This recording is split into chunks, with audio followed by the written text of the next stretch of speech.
The Xbox Series X and the PlayStation 5 come out this week, but why should you pick up either of these consoles?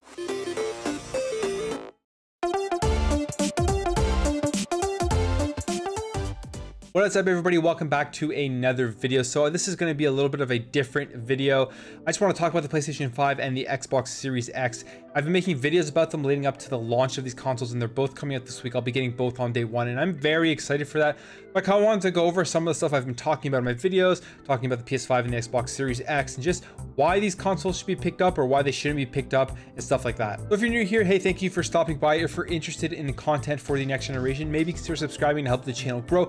I'm getting, like I said, all the consoles on day one and be making videos on those. Definitely subscribe if you do not want to miss out on that. And in general, I'm at 950 right now, and it'd be really cool to get to 1000 before tomorrow. I mean, that's probably improbable, but I should be at 1000 sometime throughout the week, hopefully. And if not, whenever I get there, it's cool. And I'll be doing some sort of giveaway or some sort of celebration for that. So definitely stay tuned for that as well. So the PlayStation 5 to me has been really interesting in how they've just gone about the launch and the lead up to the launch for the console itself. It's been completely opposite of what Microsoft and what Xbox has been doing. Now, if you go through all my videos in my channel right now, you'll see that I've been talking a lot about the Xbox, a lot about the PlayStation 5 as well, and I've just been reporting stuff that I think people should know about for the lead up to these consoles. Overall, I think Xbox, Microsoft has done a way better job of marketing their console and a way better job of pointing out the positives of the console itself.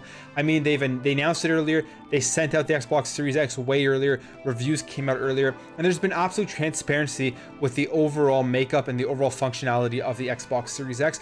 And I don't think Sony has done that very well with the PlayStation 5. In fact, they've really kind of stayed quiet on a lot of stuff. And more news has been coming out about features that aren't going to be available at launch for the PlayStation 5. So now I'm not a fanboy of any kind for either console. People are going to say that I am, or people who don't agree with opinions are going to say that people are fanboys for certain consoles. But I'm literally looking at this and seeing which console has been more transparent and done a better job. Obviously, people have preferences with consoles.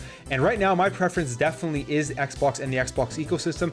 But that's not because I dislike the PlayStation 5, or that's not because I dislike Sony. I do like Sony, I do like the PlayStation 5, and I play on every single console in every generation. Starting off with the PS5, there are some features that are going to be missing at launch, and I want to tell you about this. I've made videos about them just because if you're going out and purchasing one of these consoles, I want you guys to know that these things won't be available right away, because you may think that they are before you buy the PS5. Starting off, there is no 1440p output for the PlayStation 5. So if you're planning to play your PlayStation 5 on a 1440p monitor, there won't be a native 1440p. It's going to be upscaled from 1080p most likely. And a lot of this also depends on the picture quality and what the monitor can do for that. But upscale from 1080p isn't going to look that great. So just keep that in mind, that if you're getting a PS5, you're going to probably want to play this on a 1080p display or a 4K display. There's not going to be any expandable SSD storage for the PlayStation 5 at launch. As we know, with the PlayStation 5, they added in the feature where you can add in an off-the-shelf M.2 SSD to the PlayStation 5, but obviously it has to meet the requirements of Sony, and they haven't done all their testing yet, and they haven't come out and specified which M.2 drives will be available for the PlayStation 5. So as of right now, the slot's going to be disabled, and you're not going to be able to expand your storage until the drives are approved. Now, we don't know when that's going to be, maybe in a couple of months, and maybe right away, maybe in a couple of weeks. We don't know, but just make sure not to pick up an M.2 drive for your PS5, because it's not going to work until Sony approves them. Another thing that you should be aware of is you're not going to be able to store PlayStation 5 games on an external hard drive or an external SSD. You won't even be able to hold them on those drives and then transfer them back onto the internal drive for the PS5. They just won't work on that. So you're only going to be able to store PS5 games on that internal 667 gigabytes of internal SSD storage that is available once you get your PS5. And then lastly, I want to talk about the load times of the SSDs between the PlayStation 5 and the Xbox Series X. So there's been tests coming out for legacy titles, for backwards compatibility titles between the PS5 and Xbox Series X, and it looks like the Xbox Series X has an advantage in load times on backwards compatible games right now. Now, this I don't think is going to be something that'll last throughout the entire generation, because technically the PlayStation 5 does have the faster SSD. We'll have to wait and see what those load times are like with games that are optimized for the next generation. It'll be interesting to see what it turns out to be in terms of load times with third-party games that are optimized for the Series X and the PS5, if they'll be pretty much the same, or if the Series X will have an advantage, or if the PS5 will have an advantage. But PS5 games, first-party games, that SSD is going to be super fast. But right now, it looks like the PlayStation 5 is the slower console when it comes to loading backwards compatible games. So this would be comparing PS4 and Xbox One games. So with that out of the way, I just wanted to get those points out there because I have made videos on them, but I think it's definitely important to let people know about features that are missing, because Sony's been very quiet on this stuff, and the only way we're finding out about these things is because the reviews have been coming out and people are testing out these features, and we're figuring this out. So this is why I think it's important for people to know, so they don't go out and purchase a console thinking the features are going to be available right at launch when they aren't. Why should you pick up a PlayStation 5? Well, I think there are two obvious reasons why you want to pick up a PlayStation 5 right away on day one. The first one obviously being first party games for PlayStation. So there's Demon's Souls and Spider-Man, two games that a lot of people are going to want to play. I'm excited for Spider-Man. I'm semi-excited for Demon's Souls. I never played it on the PS3, so I don't have the same amount of hype as a lot of other people, but I will check it out, and I think it'll be a fun game. But I'm really excited for Spider-Man Miles Morales. Everything I've seen about that game looks spectacular. Probably one of my games that I'm most anticipated for right at the launch of the next generation. However, that game is also available on the PS4, so if you weren't able to get a PS5 pre-order, or if you're not able to get one at launch, you're going to be able to pick that up on the PS4 as well. So it's known PlayStation has amazing first-party games. If you are somebody that only wants to play Sony first-party games, you are going to have to pick up the PlayStation 5 to play those. Obviously, if you're somebody that loved all of the first-party games that came out on the PS4 and the PS3 and the PS2, or even just the PS4, if that's your first entry into PlayStation was, then definitely a PS5 is the console for you, because you're going to want to continue to play those first-party games going into the next generation, because they're going to be great. We all know PlayStation makes great games, so they're going to be great games going forward. Now, the second big reason I would say to pick up a PS5 is because of this thing right here, the DualSense controller. Now, I don't have a PS5 yet, obviously, but I bought this controller early, and I've been playing around with it on PC, and it feels really, really good. It's definitely a massive upgrade from the DualShock 4. The DualShock 4 I wasn't a big fan of. I felt that was kind of cheap feeling and everything. And this thing here is the exact opposite. It feels like a premium controller. It feels great in your hands, and the haptic feedbacks and the adaptive triggers I think are going to be a very cool thing going into the next generation. Now, the only question I have with the haptic feedback and the adaptive triggers is how many games are actually going to utilize it properly, how many games are going to put it into great use overall, because well, a lot of these things, generally the first party games utilize these features the best, and then you have third party games, some of them put them in, some of them don't, and then it kind of dwindles off as the generation goes on. So the haptic feedback and the adaptive triggers, you know, are going to be utilized really well on the first party games. So that alone, if you are a first party fan of the Sony games, then you're definitely going to want to get the PS5 because of this as well. I'll give you my full thoughts definitely on that once I actually get my PS5 and try it out. But the DualSense could be something that sets the PlayStation 5 apart from the Xbox for a lot of people. Now, overall, the ergonomics from using this controller, I still like the feel of the Xbox controller better for my hands. But I've said this about ergonomics with controllers, it's on a case-by-case basis. Everyone has different sized hands, everyone has different feelings. So because I like the ergonomics of the Xbox controller better, doesn't mean the ergonomics are better. That's just my own preference. But I mean, like I said, this is a massive upgrade from the DualShock 4.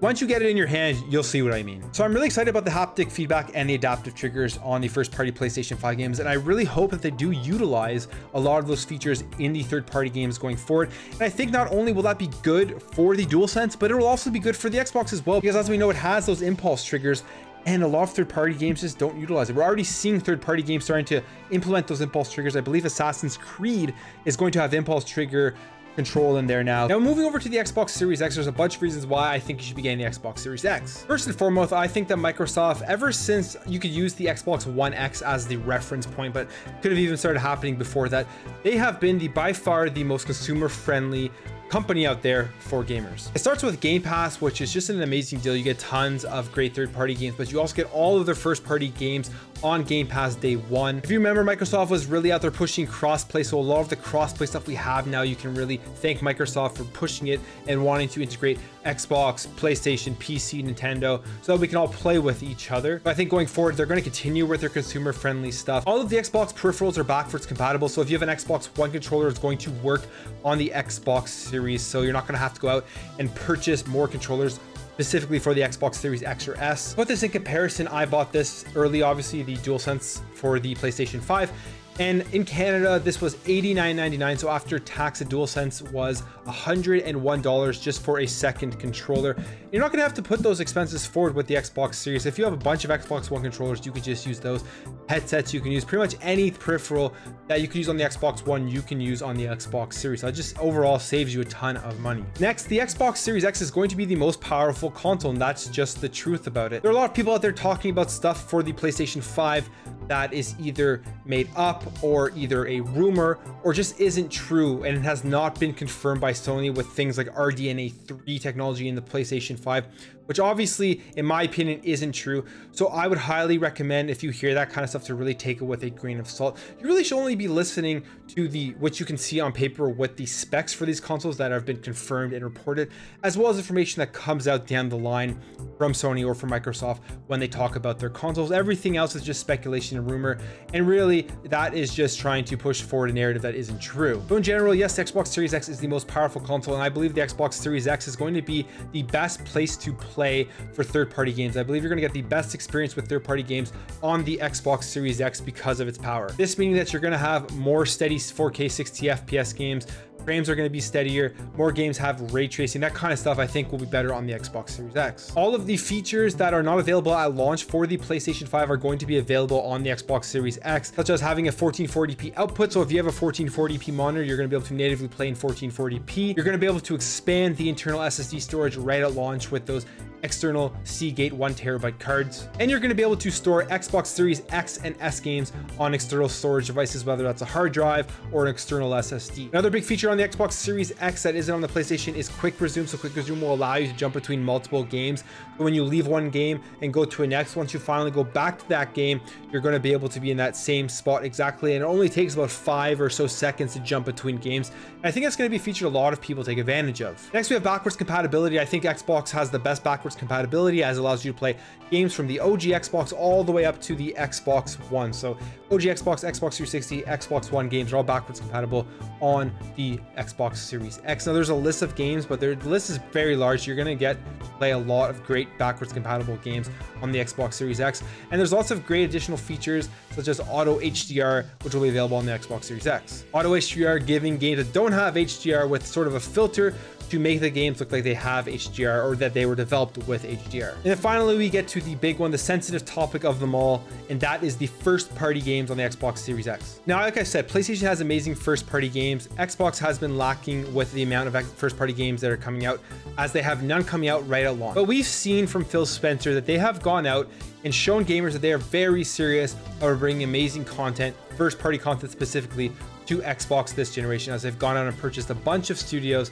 There are tons of games in the works, and the big one being Bethesda, the studio that they have now, meaning that probably the best Western RPGs in this next generation are going to be exclusive to the Xbox platform. And I think that is a big thing. I think people, if they're patient, they're going to really see all of these acquisitions and all of these purchases pay off. And we're going to be getting such great games for Xbox going forward. So they're not going to be here at launch, but if you do pick up an Xbox Series X console, you're still gonna have access to Game Pass, you're still gonna have access to backwards compatibility, there's still gonna be tons of great games to play from third parties, and you're gonna be able to play all of these games with the best possible resolutions and the best possible frame rates on the most powerful console. So what am I gonna be doing with my consoles? My preference right now going to these next generation is going to be the Xbox Series X.